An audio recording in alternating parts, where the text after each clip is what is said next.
सारा प्रणाम। साथियों, अभी वर्तमान में एक न्यूज़ आपके समक्ष आ रहा होगा। सेबी के द्वारा 62,000 करोड़ के जो देनदारी थी वो उसने पेंडिंग में डाल दिया है। इस प्रकार से पूरे सोशल मीडिया पर एक न्यूज़ आपके मध्य घूम रहा है। आप में से कुछ लोग ऐसे ज़रूर होंगे जो विचलित हो रहे होंगे कि ये क्या मामला है। मैं आपको ये बताना चाहूँगा, यह कोई मामला नहीं है, यह सारेनिया परिवार की एक नैतिक विजय है। और विजय इसलिए है कि पिछले 14 वर्षों से जिस प्रकार से हठधर्मिता सेबी के द्वारा किया गया और सहारा निवेशकों के बारे में जो गलत चीज़ें उसने प्रसारित किया कि सहारा के निवेशक है ही नहीं, फर्जी हैं, उनका जो जवाब था वो पोर्टल के माध्यम से सेबी को दिया जा चुका है। और सेबी अब बैकफुट पर है, क्योंकि आने वाले समय में जो मुख्य सुनवाई है उसमें सेबी को भी बहुत सारे जवाब देने हैं। आपको मैं याद दिलाना चाहूँगा कि पोर्टल पर वर्तमान में 2 करोड़ से भी अधिक लोगों का डिमांड हो चुका है और यह सबके लिए एक बहुत पॉजिटिव खबर है, क्योंकि सेबी के द्वारा सुप्रीम कोर्ट में जिस प्रकार से डिपॉजिटर न होने की डिनाई किया गया था उसके मुंह पर एक करारा तमाचा है। साथ ही साथ आपको ये भी याद दिलाना है, और शायद आपके पास ये खबर भी पहुंच चुका होगा कि 17 अगस्त को सहारा परिवार की तरफ से गौतम अवस्थी जी के द्वारा, जो सहारा के लीगल एडवाइज़र हैं और सुप्रीम कोर्ट में सहारा संबंधी केसों को देखते हैं, उनके द्वारा एक एफिडेविट जो भी आदेश हैं उसमें सुधार के लिए दिया गया है। और ये सब कुछ 3, 4, 5 सितंबर से पहले की तैयारियां हैं, और मैंने इसको बहुत ही ज़ोर शोर से आपके समक्ष रखा था कि 3, 4, 5 सितंबर से पहले ऐसी बहुत सारी खबरें, ऐसी बहुत सारी सूचनाएं आपके सोशल मीडिया के हैंडल पर प्रसारित होंगी, प्रचारित होंगी, जिससे आपको निश्चित रूप से एक वहम की स्थिति भी पैदा होगी और एक डर का भी माहौल पैदा होगा। मैं फिर से दोबारा से कहना चाहूँगा कि 3, 4, 5 सितंबर से पहले अभी कई सारी खबरें आपके मध्य में आएंगी। उन किसी भी खबरों से आपको डरने की, घबराने की ज़रूरत नहीं है, क्योंकि जितना नुकसान, जितना प्रॉब्लम क्रिएट करना था सरकार को, सेबी को या सरकार के तमाम रेगुलेटरों को, उनका ये अंतिम पड़ाव चल रहा है। और अब वो कुछ भी करेंगे तो निश्चित रूप से वो अपने मुंह की ही खाएंगे। इसलिए किसी भी साथी को, किसी भी डिपॉजिटर को ये डरने की ज़रूरत नहीं है, क्योंकि ये लड़ाई का अंतिम पड़ाव चल रहा है और जो भी उनको करना था वो कर चुके हैं। अब वह सरेंडर की मुद्रा में हैं। पहले सेबी ने जिस प्रकार से प्रोपगंडा फैलाया था, अब अन्य रेगुलेटर भी सरेंडर की मुद्रा में आएंगे।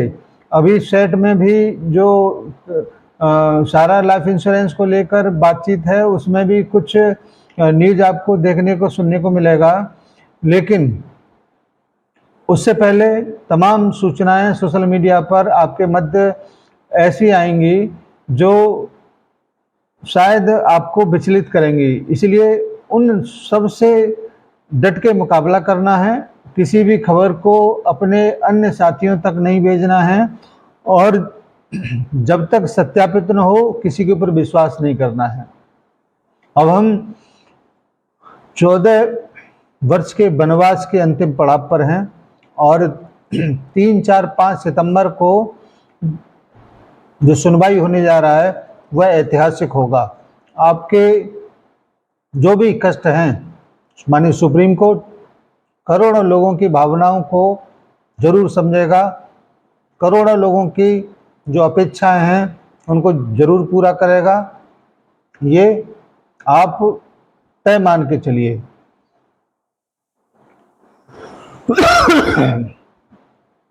हम और आप आशावादी हैं, इतने दिनों से धैर्य रखे हुए हैं, तमाम लोगों को संभालते हुए हम इस पड़ाव पर पहुंचे हैं।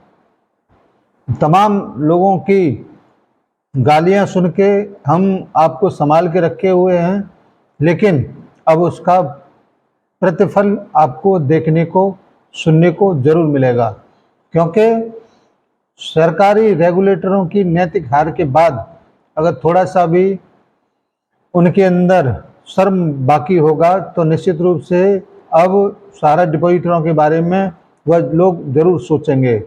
साथ ही साथ हमारे तमाम सांसद भी इस मामले को लेकर अब जागरूक हो चुके हैं। अपनी बातों को, अपनी पीड़ा को हम उनके पास रखे पिछले लगभग 1.5-2 साल से, अब जाकर वह तमाम जनमानस की भावनाओं का आदर करते हुए संसद में अपनी बातों को रखने का एक मन बनाया है, और उसका परिणाम यह है कि सरकार भी अब बैकफुट पर है। वित्त मंत्रालय की मुखिया सीतारमन जी भी इस मामले को लेकर जो कमेंट उन्होंने संसद में किया था उसको लेकर भी वो बैकफुट पर हैं, और आने वाले समय में इसका परिणाम भी उन सबको देखना पड़ेगा। साथ ही साथ सरकार को इस बात का भी संज्ञान लेना चाहिए कि आने वाले चुनाव में अगर सारण्य परिवार के निवेशकों की प्रॉब्लम सॉल्व नहीं हुई तो उनका परिणाम बहुत ही विनाशकारी होगा। जितने भी राज्यों में चुनाव होने वाले हैं वो जीत नहीं सकते। इस बात का ख्याल सोशल मीडिया के लोग जो देखते हैं, सरकार की तरफ से सोशल मीडिया पर जितनी भी खबरें वर्तमान में प्रचारित हैं उनका सूचना जरूर सरकार के पास तक पहुंच रहा होगा। और वक्त की नज़ाकत है, सारण्य परिवार के निवेशकों की ज़रूरत है, और सहारा के कार्यकर्ताओं का भी सम्मान करते हुए सहारा को फेवर करना चाहिए सरकार को, तभी जाकर वह अपने चुनाव क्षेत्र में उतर पाएंगे। अन्यथा जो भी विपरीत अगर कुछ भी हुआ तो पूरा देश इस बात को जरूर समझेगा कि अन्याय किस प्रकार से करोड़ों लोगों के ऊपर हुआ है। इसलिए अब फाइनल डेट है, फाइनल समय है, हम और आप किसी भी खबर से भ्रमित न हो, और निश्चित रूप से आने वाले कुछ ही समय में हम लोग विजेता के तौर पर उभरेंगे। आज जो सूचनाएं सोशल मीडिया पर प्रसारित हो रही थी सेबी को लेकर या किसी अन्य खबरों को लेकर, उनका खंडन किया जा रहा है और आपको सचेत किया जाता है। मुझे उम्मीद है कि आप जरूर इन सारी खबरों को नेगलेक्ट करेंगे और अपने आप को दृढ़ मजबूती के साथ मैदान में खड़ा करेंगे।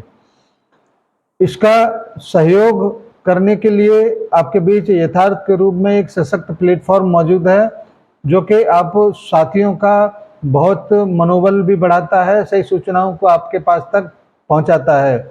मेरा आपसे आग्रह है कि आप जरूर लाइक करिए और अपने साथियों तक इसका वीडियो का जो लिंक है उसको जरूर शेयर करिएगा।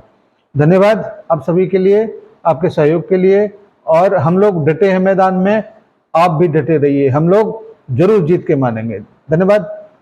जय हिंद, सादर साहब प्रणाम।